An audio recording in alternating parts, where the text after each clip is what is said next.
Assalamualaikum warahmatullahi wabarakatuh. Perkenalkan, saya Valerina Cindy Claudia Espanyol, NIM 4314110015, kelas A Pendidikan Biologi, jurusan Biologi, Universitas Negeri Gorontalo. Pada video kali ini, saya akan menjelaskan materi tentang suksesi dari mata kuliah ekologi yang diampu oleh Ibu Dr. Marini Susanti Amidun, SSI, MSI. Jadi, pokok pembahasan pada materi ini yaitu yang pertama ada pengertian suksesi, yang kedua mekanisme suksesi, yang ketiga tipe suksesi.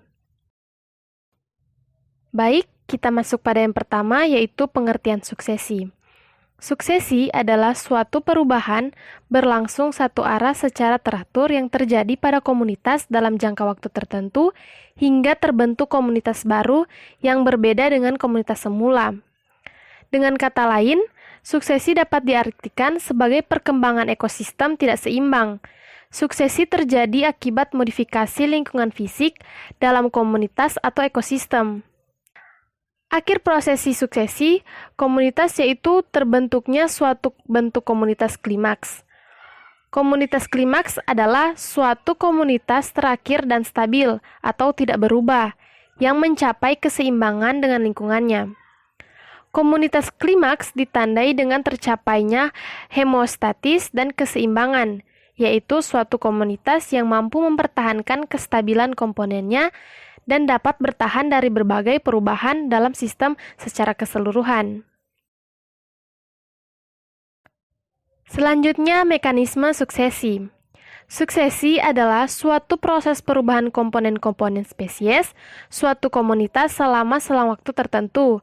Adapun 4 tahapan atau fase dalam proses suksesi, yaitu yang pertama ada tahap permulaan. Setelah pengundulan hutan, dengan sendirinya hampir tidak ada biomasa yang tersisa yang mampu beregenerasi, tetapi tumbuhan herbal dan semak-semak muncul dengan cepat dan menempati tanah yang gundul. Yang kedua, tahap awal atau muda. Kurang dari setahun, tumbuhan herba dan semak-semak digantikan oleh jenis-jenis pohon pionir awal yang mempunyai ciri-ciri yaitu pertumbuhan tinggi yang cepat, kerapatan kayu yang rendah, pertumbuhan cabang sedikit, daun-daun berukuran yang besar yang sederhana, relatif muda atau cepat mulai berbunga, memproduksi banyak benih-benih dorman ukuran kecil yang disebarkan oleh burung-burung, tikus atau angin saat masa hidup yang pendek, berkecambah pada intensitas cahaya tinggi dan daerah penyebarannya yang luas. Yang ketiga, tahap dewasa. Setelah pohon-pohon pionir awal mencapai tinggi maksimumnya, mereka akan mati satu persatu dan secara berangsur-angsur akan digantikan oleh pionir-pionir akhir yang juga akan membentuk lapisan-lapisan pohon yang homogen. Yang keempat, tahap klimaks.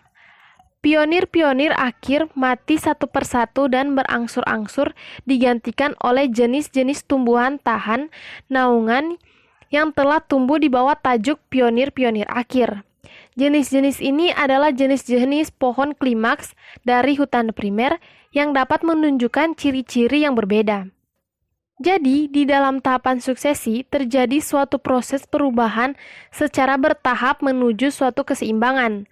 Clemens menyusun urutan kejadian secara rasional ke dalam 5 fase. Yang pertama, fase nudasi adalah proses awal terjadinya pertumbuhan pada lahan terbuka atau kosong. Yang kedua, fase migrasi adalah proses hadirnya biji-biji tumbuhan, spora, dan benih lain serta curah hujan yang sangat berpengaruh dalam proses perkecambahan. Yang ketiga, fase eksis adalah proses kemantapan pertumbuhan biji-biji tersebut. Yang keempat, fase reaksi, di mana proses persaingan atau kompetisi antara jenis tumbuhan yang telah ada atau hidup dan pengaruhnya terhadap habitat setempat. Yang kelima, fase stabilisasi adalah proses manakala populasi jenis tumbuhan mencapai titik akhir kondisi yang seimbang di dalam keseimbangan dengan kondisi habitat lokal maupun regional. Selanjutnya, tipe-tipe suksesi. Pada suksesi, terdapat dua jenis, yaitu yang dikenal dengan suksesi primer dan suksesi sekunder. Yang membedakan antara suksesi primer dan suksesi sekunder, yaitu terletak pada kondisi habitat pada awal proses suksesi terjadi. Yang pertama yaitu suksesi primer. Suksesi primer terjadi jika suatu komunitas mendapat gangguan yang menyebabkan komunitas awal hilang secara total sehingga terbentuk habitat baru. Gangguan tersebut dapat terjadi secara alami maupun oleh campur tangan manusia. Terdapat beberapa ciri-ciri dari suksesi primer, antara lain yang pertama berkembang pada substrat yang baru, yang kedua terbentuk vegetasi baru, yang ketiga ekosistem awal habis total. Yang kedua, suksesi sekunder. Suksesi sekunder terjadi jika suatu gangguan terhadap suatu komunitas tidak bersifat merusak total tempat komunitas tersebut sehingga masih terdapat kehidupan atau substrat seperti sebelumnya. Proses suksesi sekunder dimulai lagi dari tahap awal tetapi tidak dari komunitas pionir.